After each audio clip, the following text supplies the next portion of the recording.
Hello everybody and welcome to my review of One Piece chapter 1030, and this is a big one considering Oda, rather than having one chapter dedicated to an entire fight being wrapped up, Oda decides to take this chapter and focus on various other plot points that's taking place on Wano right now, so I appreciate that. This is actually one of my personal favourite chapters since chapter 1021. I like that chapter a little bit more considering it involved Robin, but I really did like this chapter. We have Brook on the cover page with an army of ants. There's a revolution taking place on Onigashima right now. The tension rises at the beginning of this chapter with Scratchman Apu and X-Drake, and I'm surprised this fight is still taking place. But then again, I'm also surprised that at a completely different location than the way previously. We did see them clash previously, and we didn't really see them until now. But it looks like Apu is trying to negotiate with X-Drake, and now the cat's out of the bag that he's a part of the. He's working secretly with the Navy. Little do they. I'm wondering if Apu knows about Sword. But what's interesting, you have also three of the numbers. You have Imbi, Fuga, and Sankey. The three numbers. I think they're the only numbers remaining. Either way, Scratch Apu is lounging, very cautious, rightfully so, considering the last alliance was a part of. He literally betrayed the Kid Alliance, and sold them out. And we saw what happened with Hawkins for his defection. So I'm wondering if the same thing's going to happen with Apu. I don't see X-Drake going along with this just because it doesn't make a whole lot of sense. He was already betrayed anyway with the Toby Robo. So now, even though technically you can make the argument he betrayed the Toby Robo, plus he kind of like laid it down to the Straw Hats, leave Scratchman Apu to me. So I don't see him like just breaking that trust when he's like when he was thinking about what Kobe told him about Luffy. Scratchman Apu was like, oh, it doesn't matter who wins it, loses in the end, because at the end of this we could go in and take in all the glory. Now I'm wondering if he's meaning taking Kaido's head, because he does ask, hey, X-Drake, are you here to take down Kaido over this battle? It's going to be easy pickings, which I alluded to a couple of chapters ago, which may have some consequence pretty soon. We'll have to wait and see. There we go over to the first and second floors, respectively.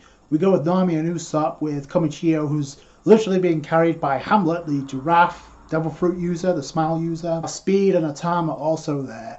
They're trying to get away, but the problem is they're being chased what they believe to be a yokai, or a headless samurai, who we come to find out is the lower half of Kinemon. And we also need to remember he literally talks out of his ass, even when he's split in half. Usopp and Nami is like, what the hell's going on here? Usopp puts his hand on Kinemon's lower half and it's bleeding, so it's not all that cut and dry yet. Nami literally poking him and it looks like he's being tickled, so that's kind of funny.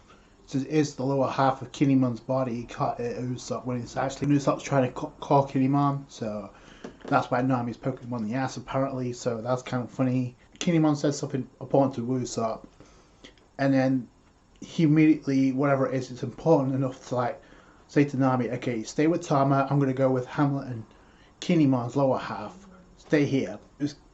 At first I thought maybe he said him for Orochi, but as the chapter goes along, I think it's kind of obvious what's going on here. So then we go up to Kinemon's upper half, and then we conveniently cut to a panel of Kiku with a speech bubble with some dots. Now, if Kiku was dead, there would be no speech bubble with dots. So to me, Kinemon, the fact that he's still alive, I know a lot of people's gonna have a problem with this, but I do have to give Oda credit because he's references something that happened in Punk Hazard and bringing it back to the forefront. So when Law split Kinemon in half, that had a consequence for here, because apparently Law didn't fully reattach Kinemon's body, so when Kaido stabbed him, it literally split him in half. That's what it's implying. Now, I'm not saying I agree with it, because I feel like that takes away from the moment itself, with Kinemon trying to stop Kaido from going after Momonosuke, and especially since Kinemon got the Odin silhouette treatment before being stabbed. So yeah, I don't agree with it, but I do have to admit it is kind of cool that Oda is using something a decent excuse for like the reason why Kinemon's still alive. Not to say that he won't die, because he's still bleeding, and there's a possibility Kiko dying, but to me that Kiku, the only scabbard besides Kinemon dying, didn't really make a whole lot of sense just because of the Izo factor. Kiku just reunited with Izo, so it made no sense unless you're going to have the rest of the scabbards perish too. And Kowamatsu, Denjiro, and especially Izo and Raizo are the only ones still going up. By the way, I expect we'll go to Raizo and Fukurakuji to wrap up that fight as well. Like I said, there's a lot of fights to take place. I thought getting wrapped up like we got by the end of this chapter, we quote unquote getting wrapped up. We also go to where Kanjuro is, and apparently he's still alive, barely. Good insight as to like Kanjuro performing this final act, because apparently we go back to where Orochi's speaking with him on a Dendamushi apparently to like, okay, this isn't for Kaido, get payback for Kurozumi clan, just off these guys, we don't care anymore, we don't care about the pirate business. But he conjures up a monster apparently with the cost of his own life. And what's cool about this, number one, it's on flame, so anybody that touches it is going to get caught on fire. They're going to get burned, because that means the fire is going to spread even more if that touches like the roofs or whatnot. And I do like it because if you look at the design, it kind of looks like the silhouette we saw talking to Orochi before we got the reveal of who the spy was, being Kanjuro. So I do like that touch. You see it going around, and you see like Momonosuke like trying to, with the tiny mini flame clouds, like trying to stop Onigashima from falling. He can't really do it, so my guess is he may end up trying to use the fire that's around Onigashima. Maybe he's going to use some sort of awakening. Either way, you can tell, you can see the flames, and conveniently we don't see it around the skull. We just see it on top of the skull. Wasn't Momonosuke underneath Onigashima, around where the rock parts are? So, speaking of flames, we actually literally see Cypher Paul making the move. It could be from the Flower Capital, but the fact there's flames near him kind of makes me wonder, are they already on Onigashima? Because if that's the case, they're not wasting any time with Catcher and Robin. But, as you can see in the panel, Brooke and Robin, Brooke's looking to dip. Robin looks like she's ready to fight. So that's kind of cool. This could end one of three ways. Either they successfully capture Robin on top of Onigashima because maybe they got word that Onigashima's about to blow up, so okay, they want to capture Robin alive. The world government want her back alive, so they can't afford that thing to go like fireworks. So they need to do something fast. Or this could end with Brooke keeping them at bay. If they bump into them pretty soon, Brooke could like hold them off, because he didn't have a 1v1. Yes, he held off the subordinates of Black Maria, but he and Usopp didn't get 1v1s, neither did Chopper. They just got moments. Pretty cool for Brooke's character if he actually helps out. Okay, Robin, go ahead, leave these guys to me. And then we could also have, like, in the third and final scenario, and I could totally see this happening too, is Who's Who coming out of nowhere, because he has still unfinished business with Cypher Paul, and we still haven't seen what's under his mask yet, so that could play a role. So this could be a way of Who's Who screwing over the Cypher Paul, because they're after him, they want him dead too, for losing the Gum Gum no Mi, and for hearing about the legend of Sun God Nika, so he could screw them over big time here. We'll wait and see.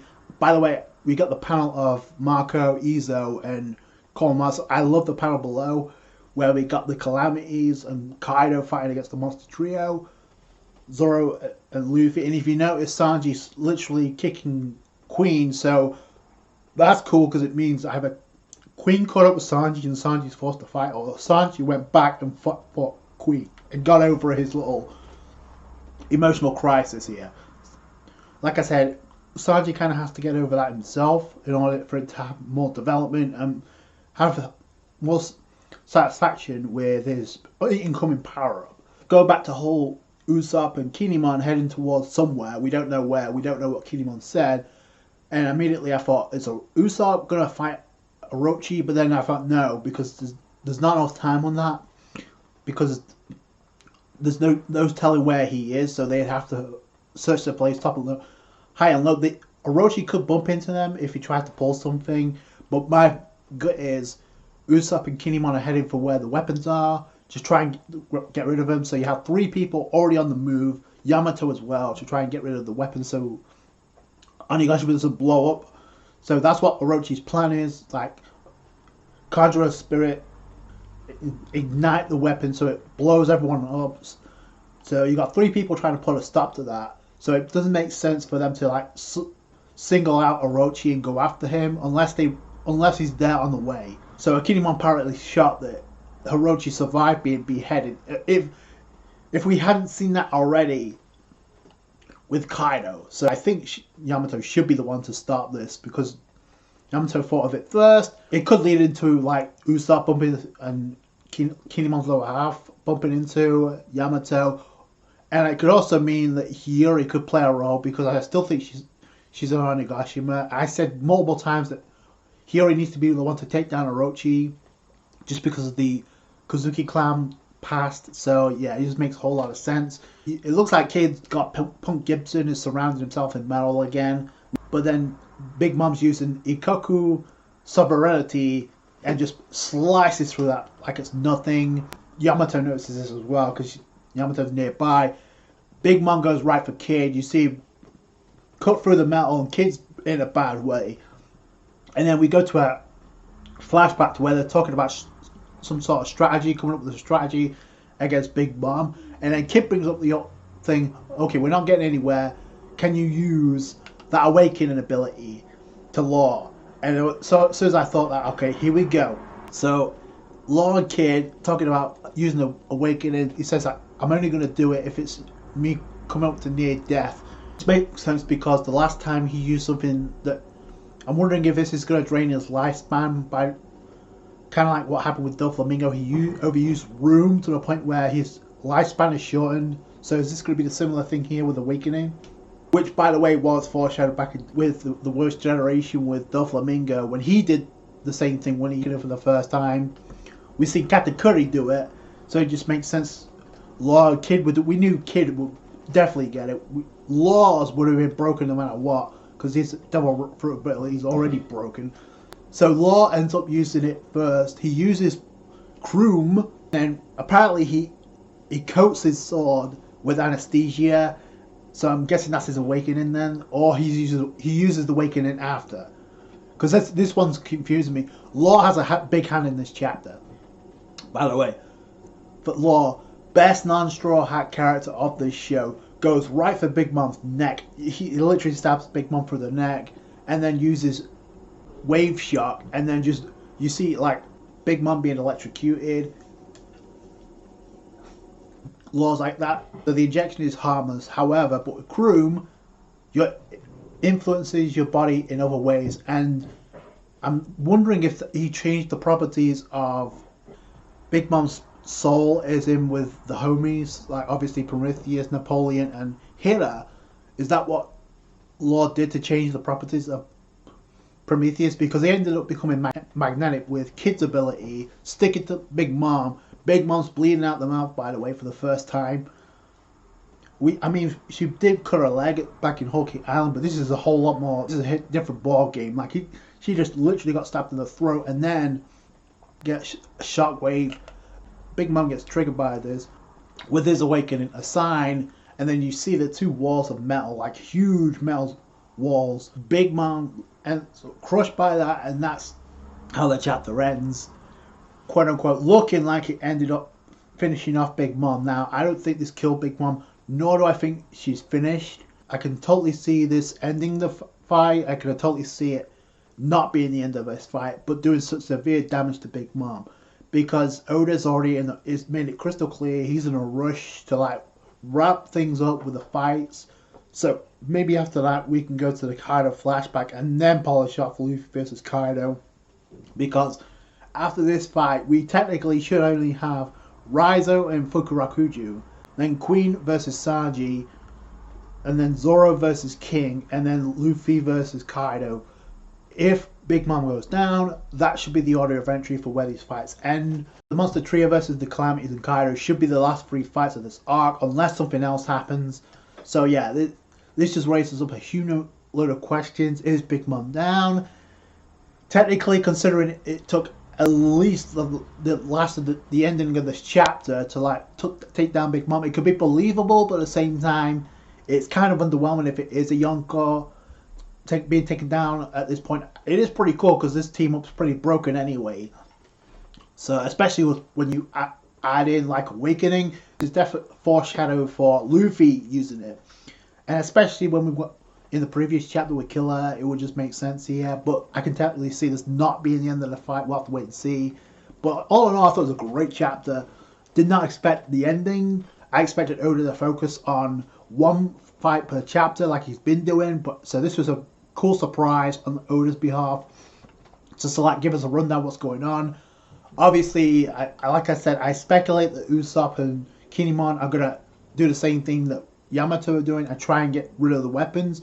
Yamato's going to probably get there first, or someone's going to get in Yamato's way.